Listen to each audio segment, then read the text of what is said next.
It is another episode of the About Mansfield Consumer Advice Series. I'm your host, Steve Casillo. We appreciate you being here today. And today in the studio, first of all, we say welcome back to an old friend. And to my right, that would be to your left, Dr. Joseph Adams with Calibration, Chiropractic, and Functional Health. First of all, welcome back. It's good to be here, man. It's been a while, and I'm excited to get back and share some advice on your program. Let's jump right into it. Today, and actually for the next 4 weeks, you're going to be with us for a while. And so note to the listeners, the viewers, Dr. Joseph owns a chiropractic service here in Mansfield, and he's going to be here every week for several weeks. So get ready for it. Today and for the next several weeks, we'll be talking about migraines. And actually, you know what? I before we jump into migraines, for those who don't know what chiropractic health is, if you can give maybe the elevator pitch to the listeners of what does a chiropractor do? That's a really good question. And, the best way to answer that is that we all do something different, quite honestly. There's some core principles or tenets, to chiropractic. And really the biggest one that unites us all is that we all believe the body is capable of, healing itself given the right conditions. I'd say that's the one thing that we all have in common. But how we go about helping people heal varies on the different techniques, philosophies, and education levels of the individual chiropractors. Okay. Let's get into migraines. Starting with Migraine 101, what is a migraine? So a migraine disorder is actually a neurologic condition. It's a neurologic condition that you are most likely born with, meaning it's genetic. Mm-hmm. And so a person with migraines actually has a change in the ion channels in their nervous system. So ion channels are responsible for signaling nerves, to fire or to not fire, to bring them to threshold or to not to threshold, right? So it's either going to fire something off or it's going to stop something, right? Okay.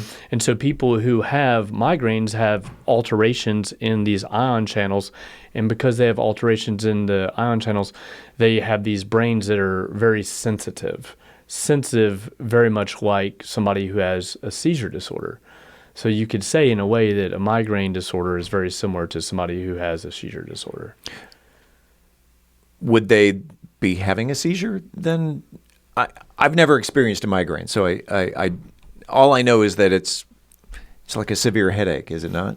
Yeah, so that's the symptom of it, correct? The symptom of it is that you're going to have pain in your head. But the difference between, the seizure and the migraine is that, the symptom of the seizure is, depending on what seizure you have, is going to be like tremors, consciousness, changes in consciousness, things like that. Whereas migraine is going to be, head pain, neck pain, and some other different symptoms. But what they do have in common is something, this activity in the brain that's called cortical spreading depression, where you actually have this wave of electrical activity that starts in like the frontal portion of the brain, goes towards the back and vice versa. And you see that on fMRI scans in patients that have migraine and in patients that have seizure. So that's kind of how they're similar. So you've got the difference between seizures and migraines. What's the difference between a migraine and just your basic headache? So that is something that is really important to cover, because what I've noticed over the years, treating a lot of people who have head pain in general, is that a lot of people think they have migraines when they don't. Mm. And it's really common. It's crazy how many people come in and they're like, oh, I'm on all these migraine medications, or I've tried all these migraine medications. I'm like, well, you don't have migraine. You have tension type headache. And so the big difference between migraine and headache is that migraine is the, ion channel dysfunction. It's genetic. They'll have it for the rest of their life. You can only mitigate it. But people who have just regular headaches are usually, in the 40 to 60% range of those people really just have tension type headaches. And so for it to be a migraine, it has to absolutely be on one side of the head, always. Always on one side of the head. If it's not on the same location in the head, it's most likely, probably like 99%, not a migraine. it's another type of headache. And there's many different headache disorders, so it can be really complicated to tease this out. But it's got to be on one side of the head. It's got to be like throbbing, pulsatile. Yeah. It's got to be extreme debilitating pain. And it also is going to have a prodrome and a postdrome to it. So the cycle of pain, tension, and other problems is going to last more than just the head pain. And so that's really the big difference between somebody who has a migraine and somebody who has a headache. The headaches are going to be all over the place, anywhere in the head. Maybe they start in the neck, and they're going to be less painful, and they're going to have a less dramatic effect on the time that the person is having the head pain. When it comes to migraines, does it just come on? Do people know that a migraine is coming on, or is it like a light switch where it's all of a sudden, boom? A word that you use, debilitating. Do migraine sufferers know that a migraine's coming on? I would say for the most part that they do. Okay. Because if you are a true migrainer, and you've experienced this for a really long period, most of your life, then you've figured out the pattern. Okay. Right? And the pattern for some people may be that they get like tired, right? And they're like, ooh, I'm getting tired, or, and it's like an abnormal tiredness. Or they have a visual change, like they get little blurry lines, or, their vision gets a little bit darker, or it closes in, or they have spots in their vision. And those are some of the signs that you have a real migraine disorder, and that's called the prodrome, which is the stage where you're getting the cortical spreading depression in the brain, but you don't have head pain yet. Okay. You mentioned people get migraines. Who suffers from migraines? That's a really important component of it, because most migraineurs are females. Really? And so it's predominantly a disease that affects the female population. And what's really devastating about a migraine sufferer is that they're going to have migraines for the most productive and important years of their life. So think about it. Like you have migraines, they set in when you're like in your teens or so, something like that. Mm-hmm. And then, you go into your adult years and you're trying to build a career, have a family, and raise children, and be like a wife, a mother, all of these things, and you're struck with this migraine disorder through the most productive, important years of your life. And that's why the disability from migraine is much worse for those sufferers than a lot of other disabilities you could have in the world.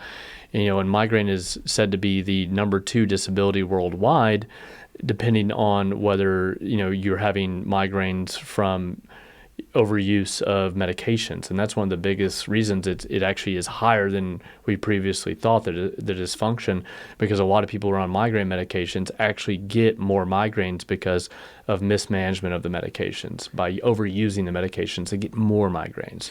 Let's talk about management or mismanagement of the migraine as opposed to the medicine. First of all, is there a cure? And if not, how do you manage migraines? So unfortunately, there's no cure for a migraine, right? The only time that you do see people get a cure, if you will, or something that appears to be a cure is in females when they get pregnant. A lot of times, migraines will go away. And that usually is because of a hormonal change during pregnancy. And then once they reach menopause, they're also going to have a decline in the migraine events. But besides that, it cannot be cured because it's an ion channel dysfunction that's genetic to them. And really the only thing you can do is mitigate and manage triggers so that they have less head pain days and make their quality of life better. In the minute or so that we've got left in this 10-minute nugget of information, is there anything that you want to add to this, or if something that you want to recap in regards to migraines? Yeah, I would just recap it, overall is that, migraine is very different from a headache. It's extremely painful. It lasts several days, and these cycles usually happen, throughout the month where, you have like 3 days of pain and problems, and then you get a little reprieve, and then you start up and you maybe get 3 or 5 days of pain and problems. And some of these people, are having, head pain days that go up into the 15, days a month, 50%, 60% of the month. And there are treatment options out there available for them that are safer and more effective than medications alone, because at times the medications cause more problems and also they are feeling hopeless because they've tried just about everything that traditional medicine has available for them. And it just breaks my heart to see that, because I know that there are other ways to improve their lives besides medication alone. If someone wanted to reach out to Dr. Joseph Adams and get more information regarding your chiropractic health service or specifically about migraines, how can they reach out to you? We can be found on, social media. We're on Instagram, Calibration, CFH. We're, on Facebook, Calibration, Chiropractic. You can find us on Google search, Calibration Mansfield. We're pretty much everywhere. You can reach out to any of the channels that we're on, and we'd be happy to chat with somebody about, what's going on with them and how we may be able to help them. And you're right there on Main Street, downtown. That's right. Excellent. That is Dr. Joseph Adams, Calibration Chiropractic and Functional Health. You can find him again right here on Main Street in downtown Mansfield. And Dr. Joe, appreciate it. Good to see your face again. And we'll see you next week. All right, buddy. We'll see you then.